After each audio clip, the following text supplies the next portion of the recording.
What happens when a CEO goes undercover to investigate low training scores and discovers a trainer charging new hires for tips? Xavier Langston wiped his hands on the back of his jeans as he stepped out of his rented Honda and looked up at the beige strip mall building with a faded sign. Store 14, 16 stores, and this one had been quietly slipping for months. Customer satisfaction was down, complaints on the onboarding process were piling up, and turnover was climbing. He'd read every report, listened to every manager's excuse, but something wasn't adding up. The numbers didn't match the stories coming out of this store. So, he decided to do what he hadn't done in 3 years: walk the floor as a trainee. Corporate had hired dozens of new employees in the past year. None of them had met him. He'd grown the business from a single location in Louisville, but expansion changed everything. To avoid being recognized, he shaved his beard, wore thick glasses, and gave himself a slight limp. His name tag read Illy. Manager never met him. Trainer hadn't either. That's how disconnected he'd become. "Can I help you?" said a sharp voice as he stepped through the front door. A tired-looking woman at the register barely glanced up. "I'm here for training," Xavier said, keeping his voice low and casual. "Oh, you're the new guy. Heather will be out in a sec." The woman disappeared into the back. The store was clean but cold. The energy felt off. No music playing. A customer browsed silently near the back, ignored. A box of unshelved inventory leaned against a wall, then she appeared. Heather Fairbanks stormed out of the back, holding a clipboard and iced coffee. "You Illy?" she asked, eyeing him up and down. "Yeah, cool, follow me, clock in first, then I'll show you how not to get fired." Xavier followed her through the side hallway. She walked fast, talked faster. "Rule 1, don't be late. Rule 2, don't make me look bad. Rule 3, if you want to do well, I can give you the real tips, but that part's optional," he squinted. "Real tips," Heather looked over her shoulder. "Yeah, you know, the stuff they don't tell you in the handbook. Tricks to close sales, avoid the schedule from hell, get in good with the manager. I usually charge $20 for the full download, one-time thing." He tried to play dumb. "Wait, you charge for tips," she gave a half laugh. "You want to succeed here, right? It's like a cheat sheet." "You don't have to, but most people do. Up to you." He didn't answer. She stopped near the lockers. "Clock and tablets there. You're shadowing me today. Let's go." The day dragged. Heather barked orders without explaining anything. She moved fast, skipped steps, rolled her eyes when he asked questions. Customers were treated like an annoyance. New hires were either ignored or pressured into paying for her tips. By noon, he'd counted 3 other trainees she'd mentioned the deal to.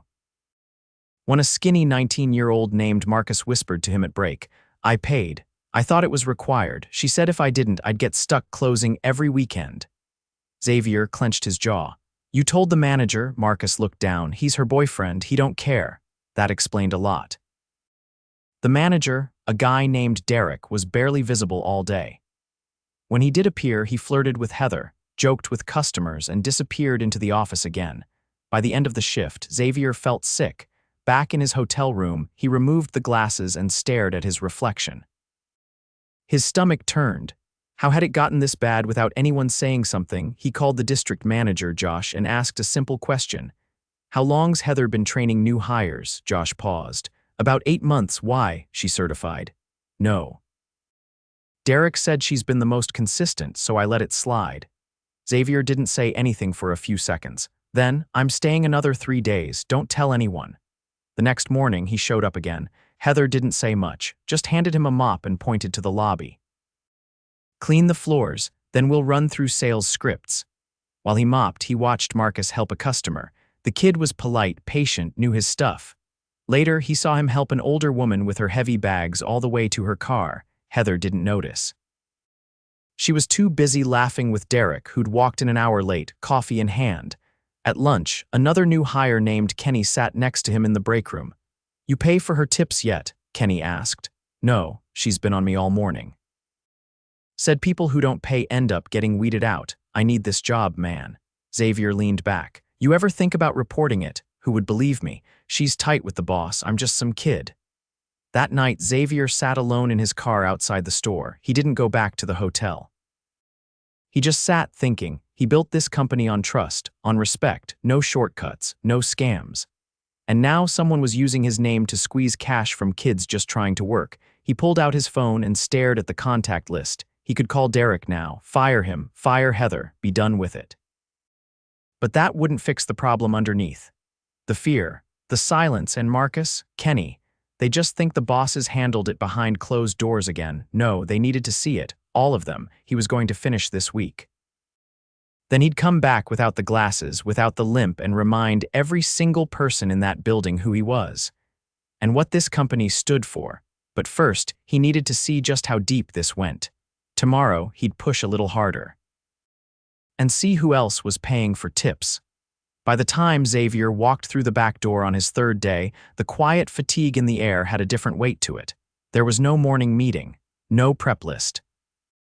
Just a stack of used aprons tossed on a folding table and a half-eaten breakfast sandwich on top of the schedule, which still hadn't been updated from Monday. Marcus was already in uniform, sitting on an overturned plastic crate near the mop sink, lacing up his shoes. He looked up when Xavier walked in, gave a small nod, then went back to tying. "You on open shift too?" Xavier asked. "Yeah, Heather texted me half an hour ago to come in early, said it was going to be short-staffed." Xavier scanned the schedule. 2 people had called out. One was still listed as terminated, no replacements, no notes, no backup. "She offered to pay you for the extra hour," Marcus scoffed. "Said I could take a long break later, like that ever happens." Heather showed up 7 minutes after open, no apology. Just walked in mid-conversation on her phone, tossed her bag onto the back counter, and told Marcus to start running the front solo while she got her caffeine brain going. Xavier followed her silently as she grabbed a headset and started checking the register drawer. "You want me on lobby or prep?" he asked. She raised her eyebrows. "Lobby, don't screw up the drink station. If you spill syrup again, I'm not cleaning it." He hadn't spilled anything. By late morning, the line was wrapped halfway through the store, only one register open. 2 kitchen staff running behind. No sign of Derek. Xavier bussed trays, wiped tables, refilled the soda machine, and helped a frustrated dad carry out a tray of kids' meals. Every 15 minutes, Heather vanished into the back room for what she called admin stuff, but nothing ever came out of it. No updated prep list, no one getting coached, just more minutes lost. When Derek finally arrived nearly noon, he walked in with a Bluetooth speaker hanging from his belt and a bag of takeout from a competitor's restaurant. Heather lit up. "Finally! I've been dying all morning." Derek gave her a quick hug, then tossed his bag behind the counter. "Y'all good out here?" he asked, not really looking at anyone. Marcus, red in the face and covered in sauce, glanced up from the register but said nothing. Derek looked around. "Where's that new dude, the quiet one?" Xavier kept wiping the counter. "Here." Derek leaned against the sneeze guard. "You got dish tomorrow, right?" "Think so. We'll switch you into prep. You seem less fumbly." Xavier didn't respond. Derek didn't wait. He turned to Heather. "You training him solid?" Heather shrugged. "He's not the worst. Little slow. Cool. I'll be in the office." "Y'all hold it down." That afternoon, one of the kitchen staff sliced her palm on a dull prep knife, blood everywhere. No first aid kit in sight. Xavier ran to the back and found a dusty, half-empty box behind some unused promo signs. Heather didn't even look up from her phone as he walked past with gauze. By the time the shift ended, Xavier's feet were blistered and his shirt was soaked. Marcus sat on a milk crate again, head tilted back against the wall, eyes closed. "You all right?" Xavier asked. "Yeah," Marcus said without opening them. "Just counting how many hours I can afford to stay here before I lose my mind." Xavier leaned against the wall, arms crossed. "You thinking of quitting?" Marcus opened his eyes. "Can't, not yet. My sister's doing community college. I'm helping with her books this semester." Xavier nodded, then lowered his voice. "You still got that cheat sheet Heather gave you?" Marcus hesitated. "Yeah, why? Can I see it?" Marcus reached into his backpack and pulled out a crumpled piece of paper. It wasn't even typed. Just a handwritten list of pro tips with things like always agree with Derek in meetings and don't ask for weekends off until you've worked at least 3 months without complaining. At the bottom, follow these and you'll last, don't and well. Xavier handed it back. "Thanks." Marcus gave a tired half laugh. "Best $20 I ever spent, right?" Xavier didn't smile. The next morning he arrived before anyone else. The store was dark. He walked the perimeter, noting the trash piled in the alley, the broken back gate that wouldn't latch, and the flickering emergency light over the exit door. All of these were supposed to be reported weekly. None of them had been. He unlocked the back door and slipped inside. No one else arrived for another 20 minutes. When they did, it was Marcus again, then Kenny, then a part-time prep cook named Tasha who nodded silently and disappeared into the kitchen. Heather didn't show up until nearly an hour later. She was carrying a shopping bag and a cold pastry. "I'm not staying long," she said to Kenny. "Got an appointment, but I'll get you started," she turned to Xavier. "You're doing drive-through today, headsets in the drawer." He looked at her flatly. "Who's covering when you leave?" Marcus'll float. "He's fast enough." Marcus, who just finished restocking the line, froze. "I've got inventory and register," he said. Heather waved him off. "You'll be fine, just keep it moving." By early afternoon, the store was running on fumes. Orders were delayed, customers were complaining. Kenny dropped an entire tray of fries trying to rush. No apology from Heather, no support from Derek, who had called in working remote. When the last rush cleared out, Xavier found Marcus leaning against the walk-in cooler, breathing hard. "You good?" Marcus shook his head. "This place is gonna break me." Xavier put a hand on his shoulder. "You're not the one who's broken." Marcus looked at him. "I appreciate you saying that," he said quietly. "But it doesn't change anything." That night, Xavier changed out of his uniform in the parking lot, pulled on a jacket, and walked into the store through the front entrance. Heather was behind the counter, scrolling on her phone. Kenny was sweeping. Derek was nowhere in sight. Heather didn't even look up. "We're closed for dine-in." "I'm not here for that," Xavier said. She glanced up, confused, then stared. It took her a moment. The glasses were gone. The limp was gone, but the face, her expression flattened. "What the hell?" Kenny looked up from the broom, startled. Xavier stepped forward. "My name is Xavier Langston. I own this company." Heather's mouth opened slightly. She didn't say anything. "Where's Derek?" he asked. Heather took a step back. He's not here. Call him." Heather hesitated. Now, she fumbled for her phone and dialed. Xavier turned to Kenny. "You can stop sweeping. Go grab Marcus and bring him out here." Kenny nodded, stunned, and disappeared into the back. When Marcus came out, his eyes widened as he saw Xavier standing by the register. "You're—" he began. Xavier nodded. Marcus looked at Heather, then back. "So this whole time?" "Yeah." Derek finally arrived 10 minutes later, hoodie half-zipped, looking unsure of whether to run or talk. Xavier didn't wait. "You've been allowing an uncertified trainer to charge new hires for so-called survival tips. You've skipped safety reports, ignored injuries, and let your store run understaffed for weeks." Derek opened his mouth. "Look, you're done," Xavier said. "Your position is terminated, effective immediately." Derek's jaw tightened, but he didn't argue. He turned and walked out the door. Heather pointed at him. "He's the one who you're also done," Xavier said, cutting her off. "But you charged employees to do your job. You exploited fear. And you let this store fall apart under your watch." She looked like she wanted to protest, but the words wouldn't come. She turned, grabbed her bag, and stormed out. Xavier turned to Marcus, Kenny, and Tasha, who had come out quietly and was now leaning against the wall.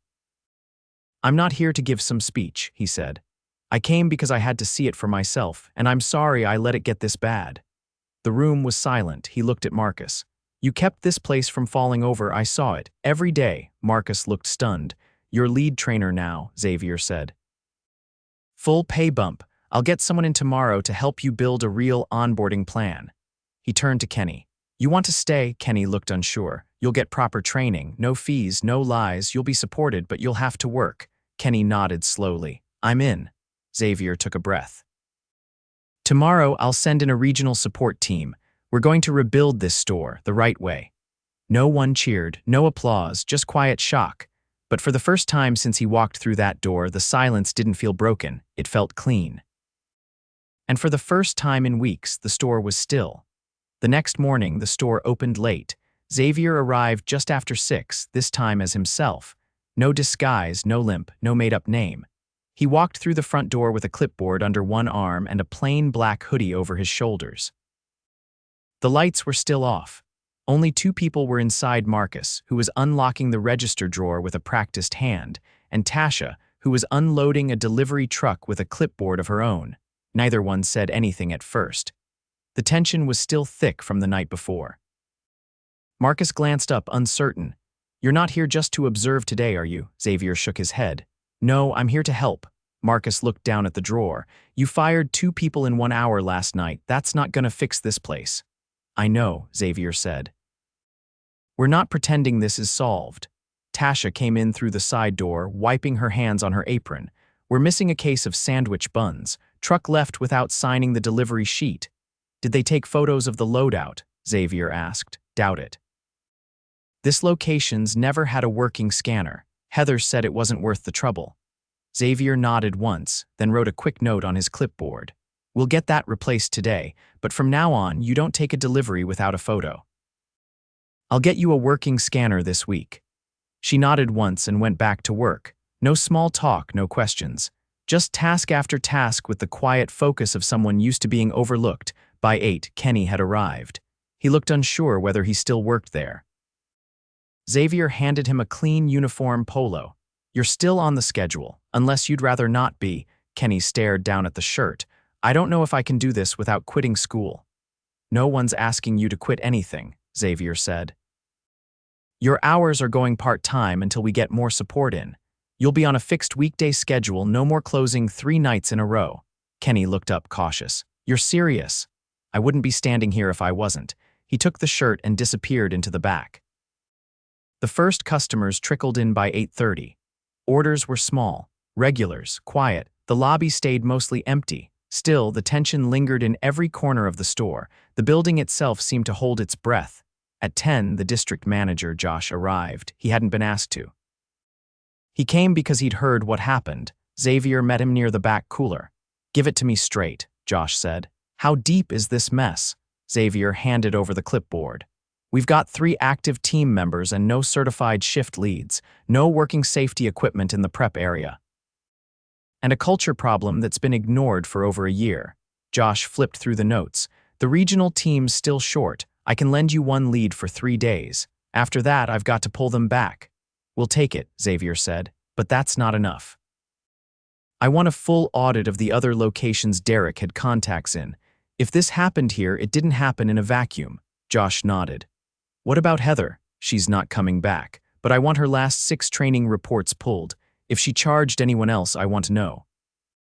And I want a process in place to prevent it from ever happening again." Josh didn't argue. He just walked off, phone already in hand. At lunch, the line grew, slowly, steadily. Xavier ran food. Marcus worked register. Tasha handled prep. Kenny floated between stations. It wasn't fast, but it was clean. Orders were right. Customers left without complaints. That alone felt like a miracle. After the rush died down, Marcus leaned against the prep counter, wiping his face with a napkin. "You gonna make us do some big corporate seminar next?" he asked. "No," Xavier said. "You're going to help design the next training model." Marcus blinked. "What? I'm not handing this to someone in an office. You've seen what happens when we let efficient replace fair. I'm building the next onboarding process from scratch. I want someone who's done it the hard way." "I'm just a crew member," Marcus said. "You're someone who stayed when it would have been easier to leave. That's who I want teaching the next batch." Marcus stared at the napkin in his hands. "Let me think about it," he said quietly. "You've got time," Xavier replied. Later that afternoon, a woman in business clothes walked in through the front. She didn't order food. She walked straight to the back, holding a sealed envelope. Xavier met her halfway. "You from payroll?" she nodded. "Reimbursement forms for the employees who paid Heather." He took the envelope and opened it. Inside were 3 checks. Marcus, Kenny. A former hire named Drew who'd left 6 weeks ago. Xavier turned to Kenny. "You paid cash, right?" Kenny nodded, surprised. "Corporate's refunding it," Xavier said. "With a 10% penalty." Kenny took the check slowly. "No one's ever paid me back for anything in my life." "I'm not starting a trend," Xavier said. "I'm fixing what shouldn't have happened in the first place." The woman left as quickly as she came. By 4, the temporary shift lead arrived, a 40-something woman named Rosa from a neighboring district. She didn't talk much, just asked for the keys, checked the cooler temps, and pulled up the scheduling software. "You've got 3 people working 6 shifts," she said. That's not sustainable. I know, Xavier said. I've got hiring support coming in 2 days. Until then, we rotate short shifts and close early. Rosa nodded. Good, you're not asking them to kill themselves for optics. Not anymore. Rosa lifted an eyebrow but didn't ask questions. As evening came, the mood in the store shifted. No music played, but the silence wasn't heavy anymore. It was tired, yes, but clearer. Like something had been drained out of the walls. Tasha finished her shift and clocked out, grabbing a half-full notepad from her locker. Xavier caught her by the door. You've been doing inventory without a system, he said. Why? She shrugged. Didn't trust Heather with the numbers, figured I'd track them myself. He held out a clean company-issued logbook. Start using this. You'll get paid an extra hour per week for inventory tracking. You good with Excel? She gave a flat look. I've built full budgets in Excel. Then I'll get you desktop access. You're our new stock lead. She took the book without a word and walked out. As the sun dipped, the store closed early 6 instead of 9. They didn't announce it, just locked the doors, cleaned up, and turned off the open sign. Xavier sat with Marcus and Kenny at the back counter, finishing off 3 leftover sandwiches. Kenny leaned back, rubbing his eyes. Feels weird. Not being the last one out. It'll be normal soon, Xavier said. You shouldn't have to feel like surviving a shift means you earned your spot. You do your job, you get treated like someone who matters. Marcus looked up. What happens when you leave again? I'm not going back to hiding behind reports, Xavier said. I'll still be running the company, but I'm setting up a monthly rotation. 1 week every month, I'll be working in store somewhere. You serious? Kenny asked. Dead serious. Marcus leaned forward, elbows on the counter. People are going to test that. I hope they do, Xavier said. That's how I'll know we're moving in the right direction. They sat in silence for a minute, the quiet now something different, comfortable, earned. Xavier stood and stretched. All right, go home, sleep. Tomorrow we start building a real store. Kenny grabbed his backpack. You think anyone's gonna believe this when I tell them? Xavier smiled faintly. Doesn't matter if they believe it. Just matters that you lived it. They filed out one by one, the door locking behind them. The store wasn't fixed, not even close. But for the first time in a long time, it wasn't broken in the dark. It was broken in the open where things could be seen and changed. And that was the real beginning. The first Monday after the storm was quiet, not calm quiet. There was a difference. Calm meant resolution. Quiet meant the noise hadn't started again yet. Xavier sat in the back office of Store 14, now cleared of Derek's clutter and stripped back to essentials. A folding table, an office chair with fabric torn at the arm, and a desktop computer that took 5 full minutes to boot up. A maintenance request had already been filed for a replacement. He wouldn't stay long enough to see it arrive, but the next person would. Marcus stood in the doorway, still wearing his apron, holding a clipboard with a shift schedule partially filled in. He hadn't said much that morning, but his movements were sharper now. Not lighter, he wasn't the type to let go of things quickly but more deliberate, like someone who knew their weight finally meant something. I need 2 more bodies for Thursday, Marcus said, tapping the paper. Can't stretch Kenny over both windows, we'll just drown again. Xavier looked up from the incident reports he was reviewing. Post the open slots at the local college. Tasha said she saw the bulletin board near the dining hall. See if we can get 2 part-timers by end of week. They gonna stay, not if we treat them like the last batch, but they might if they see a crew that's actually trying. Marcus hesitated, then stepped further into the room. I talked to Drew, the guy who left a few weeks ago. He got his check. Said he never thought he'd see that money again. Xavier nodded once. He deserve it. He also said Heather threatened to write him up for attitude the day he quit, said she told him he wasn't built for this kind of job.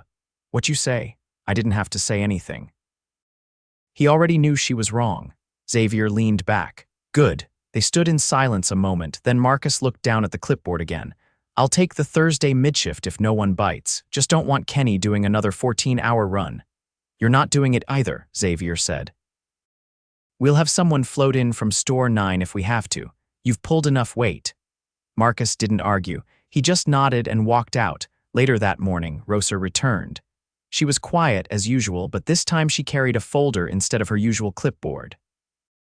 Inventory squared, she said, handing it over. Tasha logged everything into the system. You've got a full week of accurate reports now. Xavier flipped through the folder. The handwriting was clean, no gaps, no estimates. She also added notes on supplier discrepancies. She's been tracking which trucks short them and how often. She doing that on her own time? No, Rosa said. I clocked her in early today. She's salaried now, retroactive to Friday. Xavier didn't look up from the sheets. You think she's ready to take over shift supervision after you leave? She's not a talker, but she doesn't miss. He closed the folder. That's enough for me. Rosa lingered for a moment. What happens to the other stores? She asked. We're auditing all 16. Random, unannounced visits. Live employee feedback forms. Anonymous reporting lines are getting rerouted outside of local management. You think that's enough? No, Xavier said, but it's where we start. She nodded once and left the room. By lunch, the line had started forming again, not a rush. Just a slow, steady stream, the kind of traffic that could only be handled if everyone was where they needed to be. For now, they were. Marcus was on register. Kenny floated between drive-through and prep. Tasha had taken headset and coordinated with Rosa in the back. Xavier stayed on lobby. It wasn't about being visible, it was about knowing what working right really looked like. Little things. Drink lids stocked, sauce cups prepped, trash bins not overflowing. He didn't say much. He just moved. At one point, a woman in her 60s came in with a young boy, maybe 5 years old. She ordered a kid's meal and a small salad. When she turned to find a seat, all the clean tables were taken.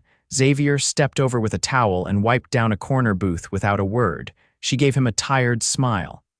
They've been a lot better lately. Last time I came in, I waited 20 minutes for a grilled cheese. Not today, he said. She sat with the boy and they ate without issue. Behind the counter, Marcus handed off orders with pace, not rushed measured.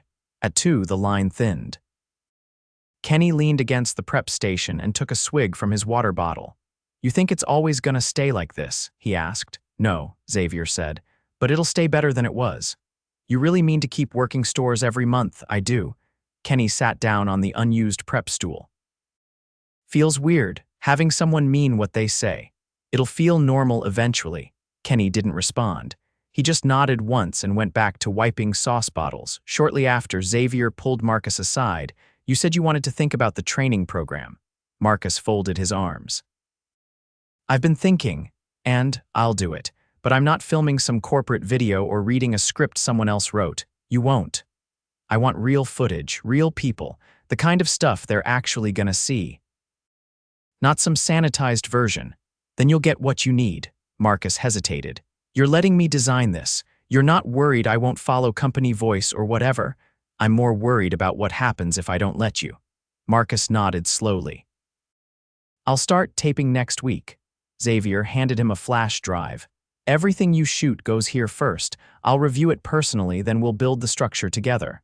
Marcus took it, then laughed lightly. This is a long way from when I was getting yelled at for not paying $20.